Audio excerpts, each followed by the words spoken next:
নমস্কার। আমরা ইমন রাগের স্থায়ী, অন্তরা এই দুটোর স্বরমালিকা আমরা কিছুটা শেখার চেষ্টা করলাম। এতে যদি কারো কোনো অসুবিধে থাকে, স্বরমালিকা বুঝতে অসুবিধা হয় বা আগেরও যদি এরপরেও যদি কোনো কিছুতে কারো সমস্যা হয় তাল বুঝতে, তাহলে তারা অবশ্যই আমাকে কমেন্ট করবে। আমি দেখে সবার প্রশ্নের সব উত্তর দেওয়ার চেষ্টা করব। আর আমরা স্বরমালিকাটা করেছি, তা আজকে আমরা একটা সোজা বন্দিশ দিয়ে, ওই স্বরমালিকার ওপরেই যে বন্দিশটা আছে সেই বন্দিশ দিয়ে আমরা এগোনোর চেষ্টা করব।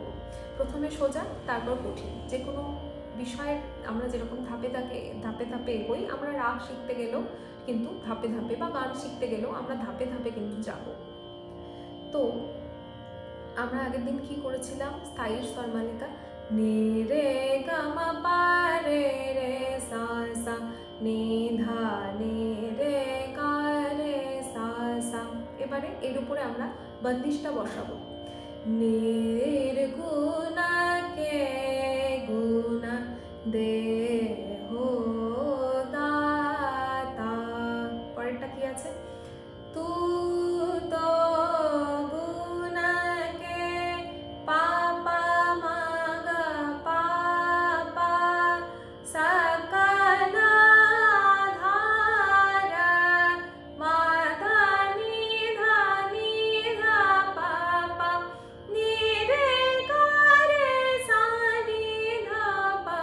কৃপা করো প্রভু গারে গম পারে রে সা সা, জগত বিধাতা। এইবারে আমরা শুধু বন্দিশটা গাইব স্বরমালিকা ছাড়া বোঝার জন্য। নির্গুণা কে গুণা দে হো দাতা, তু তো গুণা কে সকলা ধারা কৃপা করো প্রভু জগত বিধাতা। বন্দিশ গাইতে গেলে বন্দিশের মানেটা বোঝা খুব জরুরি, কারণ এক একটা বন্দিশ রাগ একই থাকে কিন্তু বন্দিশের ডেফিনেশন চেঞ্জ হয়। যেরকম এই বন্দিশটায় আমরা যদি বুঝতে চাই, তাহলে কি বলা হচ্ছে? নির্গুণা কে গুণা দেহদাতা। যার কোনো গুণ নেই তাকে গুণ, মানে আমরা আমাদের ঈশ্বর, অলমাইটি যে ঈশ্বর আছে তাকে আমরা বলছি। তু তো গুণাকে সকল আধার, মানে তুমি গুণের আধার। কৃপা করো প্রভু জগত বিধাতা, এই কথাটার মানে আমরা বুঝে গেছি। এই তিনটে বন্দিশের লাইন, এইবারে এইগুলোকেই আমরা সেই স্বরমালিকার নিচে নিচে বসাবো। বসে আমরা গাওয়ার চেষ্টা করব। এটা হলো স্থায়ী বন্দিশ। এইবারে আমরা স্থায়ী বন্দিশকে আমরা আস্তে আস্তে করে একটু সরগম গাওয়ার চেষ্টা করব। সরগম কিভাবে গাইব? সরগম গাইতে গেলে স্বর গম, স্বর দিয়ে যাওয়া, এটা হচ্ছে সরগম। এবারে সরগম শুরু করতে হয় প্রথমে 8 মাত্রা। 8 মাত্রা দিয়ে প্রথমে শুরু করা যায়, তারপরে আমরা যখন একটু বুঝতে পারি 5 মাত্রা 7 মাত্রা এই সমস্ত কিছুও করা যায়। তো 8 মাত্রা দিয়ে গাইলে আমাদের প্রথমে বুঝতে সুবিধে হবে। তাহলে আমরা কিভাবে ধরব?